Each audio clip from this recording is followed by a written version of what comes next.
네, 7월 30일 수요일 기도로 돕는 그 사랑 매일 묵상. 오늘은 시편 126편 1절에서 6절입니다. 시편 126편에는 이제 반복되는 다른 성경 구절에도 나오는 말씀이죠. 5절에 보면 눈물을 흘리며 씨를 뿌리는 자는 기쁨으로 거두리로다 이런 말씀이 있습니다. 울며 씨를 뿌리러 나가는 자는 반드시 기쁨으로 그 곡식단을 가지고 돌아오리로다. 그러니까 황폐한 땅에 울면서 씨를 뿌릴 때 그 하나님이 그 기쁨의 단을 거두는 날을 이제 주신다는 거죠. 지금은 보이지 않아도, 지금은 안 될 것 같아도 눈물로 씨를 뿌리는 그런 하나님 나라의 소망이 좀 필요한 거죠. 그러니까 "울며 씨를 뿌리는 자는"이라는 제목으로 말씀을 좀 나누려고 합니다. 첫 번째는 하나님의 회복의 날을 기대하는 거죠. 1 절에 보면 여호와께서 시온의 포로를 돌려보내실 때에, 그러니까 이스라엘이 다윗 왕 때는 통일 왕국이었죠. 이스라엘 12 지파가 인제 그 하나의 왕국이었습니다. 근데 솔로몬 때 뭔가 분열이 조짐이 시작이 되었고, 솔로몬의 아들인 르호보암 때 여로보암이라는 사람과 갈라져서 이제 베냐민과 유다 지파 두 지파가 남쪽에 있는 유다가 됐고, 나머지 열 지파가 북쪽 이스라엘로, 그 우리나라 남북이 나눠지듯이 그렇게 분열 왕국 나라가 나누어졌단 말이에요. 그러고 그 북이스라엘이 이제 아수르에게 이제 점령이 당해서 포로로 끌려가고, 그다음에 남유다가 이 바벨론의 포로로 끌려갑니다. 그 70 년의 포로의 그 디아스포라 시대가 있었고, 그런 포로로 끌려갔던 그 삶이 끝이 나고 그들이 다시 고향으로 복귀하는 거, 시온의 포로로 돌려보내실 때 다시 회복할 때 "우리는 꿈꾸는 것 같았도다." 그 너무 감격스러운 거죠. 거기에 갇혀 있다가 그때에 "우리 입에는 웃음이 가득하고 우리 혀에는 찬양이 찼었도다. 그때에 문 나라 가운데서 말하기를 여호와께서 그들을 위하여 큰 일을 행하셨다 하였도다. 여호와께서 우리를 위하여 큰 일을 행하셨으니 우리는 기쁘도다." 그러니까 결국 그 고통과 같았던 포로기의 시대가 끝이 나고 하나님께서 우리를 돌려보내시는, 포로로에서 회복되는 그날을 이제 기뻐하고 소망하는 거죠. 이런 역사의 패턴은 이 동일하게 이루어집니다. 그러니까 출애굽할 때도 마찬가지죠. 이스라엘에 12 지파가 있었지만 그들이 애굽에서 자랍니다. 그 애굽에서 노예로 살다가 그들을 10 가지 재앙을 통해서 하나님이 애굽에서 나오게 하시죠. 그것은 우리가 죄에 묶여 있다가 죄로부터 우리가 회복된다는 그런 의미가 있는 거죠. 그런 하나님의 회복의 역사, 하나님이 회복하는 날들을 기대하라는, 포로 가운데서도 그날을 기대하는 거죠. 그 사도행전도 그 예수님이 "만물을 회복하신다." 이런 표현이 있죠. 에베소서도 마찬가지입니다. 에베소서도 하나님의 어떤 비밀을 우리에게 알려주셨는데, 그 비밀은 그리스도 안에서 때가 찬 경륜이라는 것은 오이코스 할 때, 오이코노미아 할 때 그 이코노미랑 비슷합니다. 그래 영어로는 이코노미랑 비슷해요. 그러니까 하나님의 경영을 얘기합니다. 그러니까 하나님이 어떤 경영을 하는데, 그것을 위해서 그리스도를 예정하셨는데, 하나님이 이 땅을 경영하시는 최고의 고울이 뭐냐? 목표가 뭐냐? 하늘에 있는 것과 땅에 있는 것이 다 그리스도 안에서 통일되는 거죠. 그리스도 안에서 온전히 하나가 되고 완성되는 그 만물의 회복으로 하나님의 역사가 가는 거죠. 우리가 포로에 끌려 있다가 그것이 회복되는 날들을 기대하듯이, 출애굽 안에서 고통하다가 출애굽하는 날을 기대하듯이 우리가 이 땅의 타락한 세상 가운데 살아가지만 마지막 날에 그 만물의 회복을 우리가 기대하며 이 땅을 살아가는 거죠.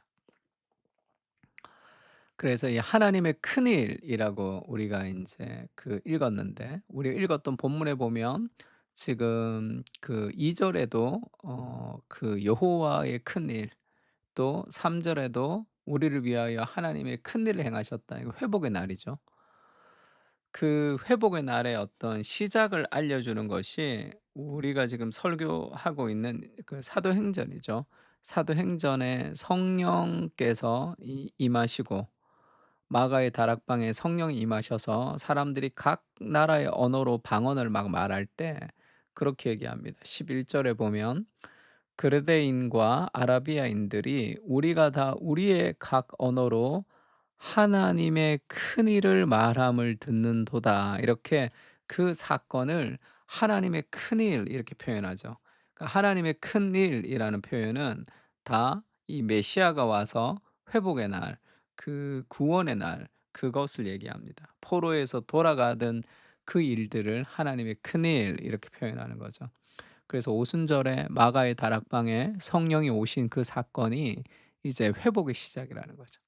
그 완전한 회복이 아니지만 하나님의 회복의 날이 시작되었다. 하나님 나라가 시작되었다는 겁니다. 그래서 성령 받은 우리가 그 회복을 이루며 살아가야 되는 거죠.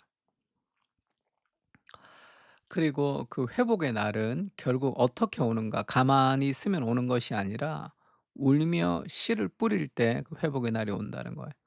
4 절에 보면 "여호와여 우리의 포로를 남방 시내들 같이 돌려보내소서." 남방 시내 할 때 남방이라는 단어는 이 네겝이라는 단어인데, 히브리어로 이것은 남쪽이라는 뜻도 있지만 이 네겝가 인제 광야 사막입니다. 그래서 좀 남방 시내 할 때 네겝으로 인제 돌려보낸다는 것이 광야, 그다음에 인제 힘든 곳, 그런 것을 의미해요.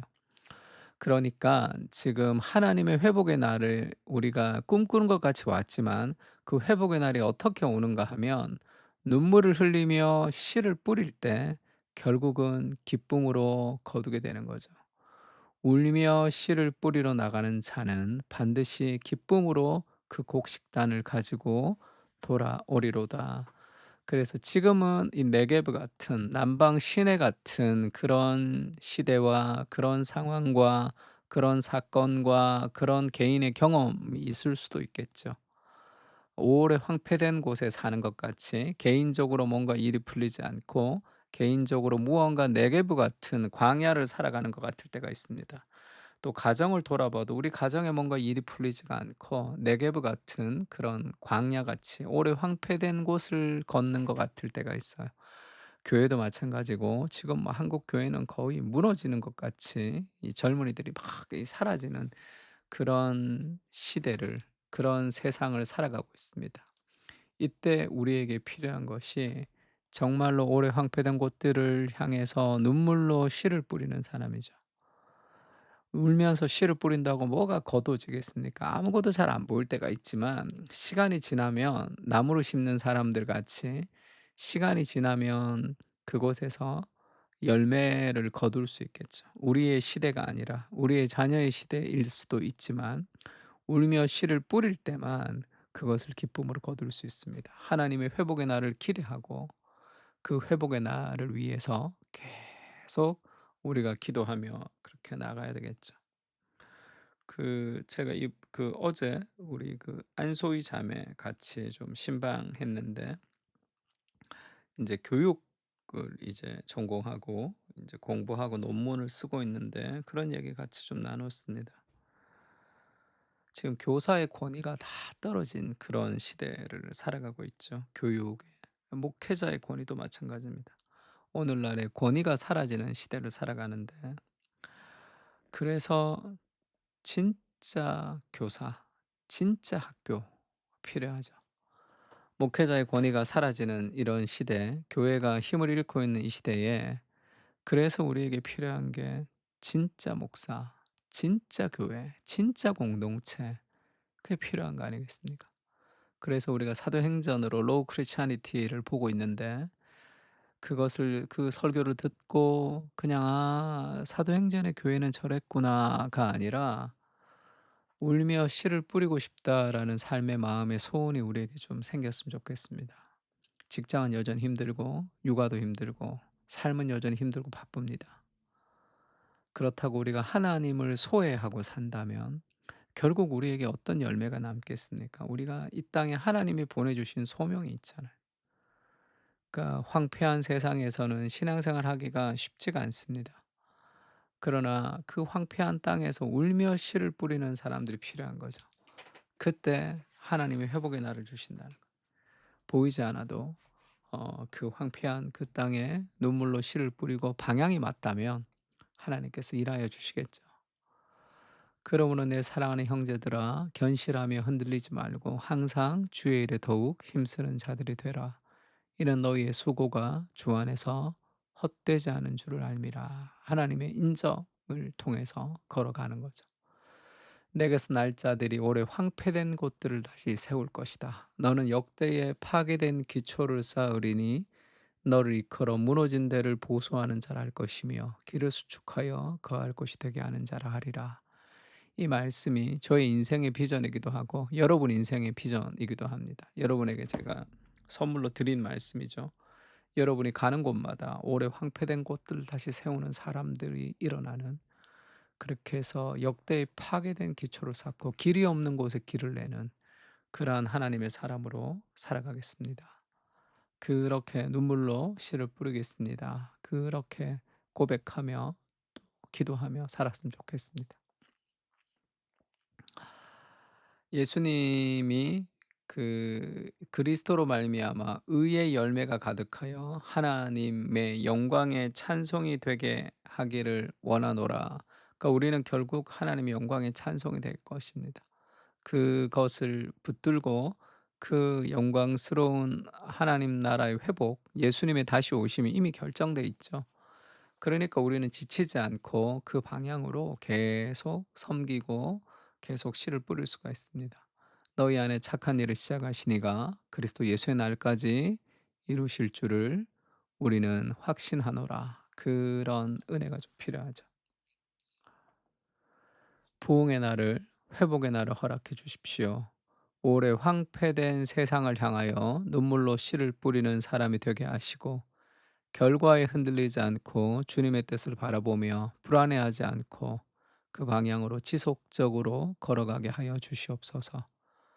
저녁에는 울음이 기숙할지라도 아침에는 기쁨이 올 것임을 신뢰하며 오늘을 살아가게 하옵소서. 아멘. 우리 다 같이 시편을 가지고 함께 기도하겠습니다.